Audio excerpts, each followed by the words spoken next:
ជំរាបសួរបងប្អូនទាំងអស់គ្នាចាងើបពីគេងឡើងគឺថាចូលក្រាសាំងរកអីញ៉ាំដោយសារសទ្ធាគារដែលខ្ញុំគេង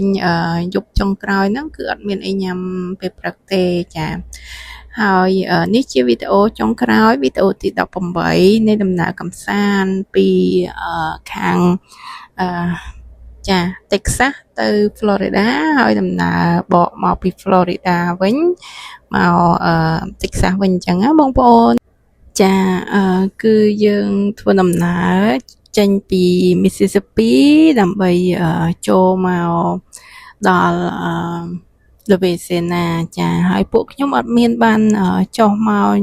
ញ៉ាំអីទេគឺញ៉ាំបាយក្នុងឡានហ្នឹងពួកដាំបាយមកចាហើយញ៉ាំជាមួយត្រីខជាមួយនឹងសាច់ក្រកអីអញ្ចឹងទៅចានេះ Welcome Louisiana ដែលសារចង់ឆាប់ទៅដល់ផ្ទះរៀងភ្លឺអត់ចង់យប់ពេកអញ្ចឹងក៏ខ្ជិលចុះញ៉ាំបាយនាំគ្នាញ៉ាំអីក្នុងឡានត្រូវពោះតិចតួចទៅដល់ផ្ទះចាំញ៉ាំបាយល្ងាចនៅផ្ទះអញ្ចឹងណាចាព្រោះទៅដល់ផ្ទះដូចជាខ្ទង់ម៉ោង3ម៉ោងអីដែរអញ្ចឹងយើងធ្វើអីម្ហូបញ៉ាំនៅផ្ទះទៅស្រួលចាខ្ជិលចុះញ៉ៃញ៉ៃច្រើនកន្លែងទៀតចាចុះតែដូរប្តីខ្ញុំក៏ដូរខ្ញុំឲ្យបើកមួយផ្លែតប្រហែលជា1ម៉ោងជាងអីគាត់បើកវិញអញ្ចឹងណាគាត់សម្រាប់ប្រហែល1ម៉ោងជាងក្នុងរយៈពេល8ម៉ោងជាងហ្នឹងគឺគាត់បើកខ្ទង់6 7ម៉ោងហើយចានិយាយទៅយើងចុះទិញអីញ៉ាំដែរបន្ទិញចំណីឲ្យកូនកពិកកប៉ុកអញ្ចឹងណានេះជាក្រាសាំងនៅចា Louisiana ក្រាសាំងគឺធំមានកាស៊ីណូមានអីទៀតចា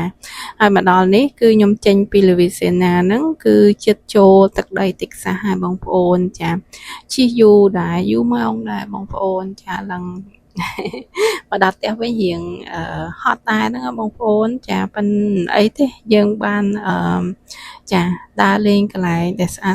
តហើយបានជុំគ្រួសារទៀតអញ្ចឹងតាមពិតទៅខ្ញុំថាខ្លួនឯងមិនអាចធ្វើទៅបានផងរបៀប challenge ខ្លួនឯងណា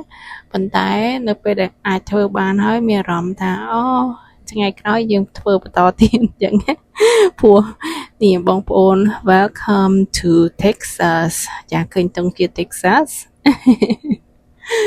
ហើយថ្ងៃក្រោយប្រហែលជាមានដំណើរកម្សាន្តបែបហ្នឹងទៅខាងរដ្ឋផ្សេងទៀតអីដែរចាមានកម្រង2កន្លែង3កន្លែងនេះទៀតដែរចាប៉ុន្តែរៀងឆ្ងាយផ្លូវជាងហ្នឹង20ម៉ោង22ម៉ោងឯណោះបងប្អូនចាប៉ុន្តែមើលតាមកលៈទេសៈពេលវេលារបស់យើងអញ្ចឹងណាចាកូនស្រីខ្ញុំគេចូលក្រាសាំងមុនហ្នឹងបងប្អូនចាទិញបានមួយនឹងឯងគ្រាន់ឃើញអីប្លែកហ្នឹងមិនបានទេទាទិញចាហើយក៏បានថតរូបភាពខ្លះចានៅពេលដែលយើងទៅដើរលេងជុំគ្នាហ្នឹងគឺអត់បានច្រើនប្រហែលទេចាប៉ុន្តែក៏ដាក់បញ្ចូលក្នុងហ្នឹងទៅទុកមើលទាំងអស់គ្នាទៅថ្ងៃក្រោយអរគុណច្រើនបងប្អូនដែលតាមដានមើលវីដេអូក្រុមគ្រួសាររបស់ខ្ញុំតាំងពីចាប់ផ្ដើមដំណើរកម្សាន្តទី1រហូតដល់ផាតទី18ចាដែលច្រើនផាតមែនតើហើយវីដេអូវែងតែចង់ទុកជាអនុស្សាវរីយ៍សម្រាប់ខ្លួនឯងក្រុមគ្រួសារហើយក៏ share ទៅបងប្អូនបានមើលទាំងអស់គ្នាផងអរគុណជម្រាបលាចាកុំភ្លេចជួបជុំជាមួយបងប្អូនដើរលេងឱកាសបែបនេះគឺมันមានច្រើនទេអញ្ចឹងឆ្លៀតធ្វើទាំងអស់គ្នាបើសិនជាបងប្អូនមានឱកាសចាអរគុណជម្រាបលាជួបគ្នានៅវីដេអូក្រោយ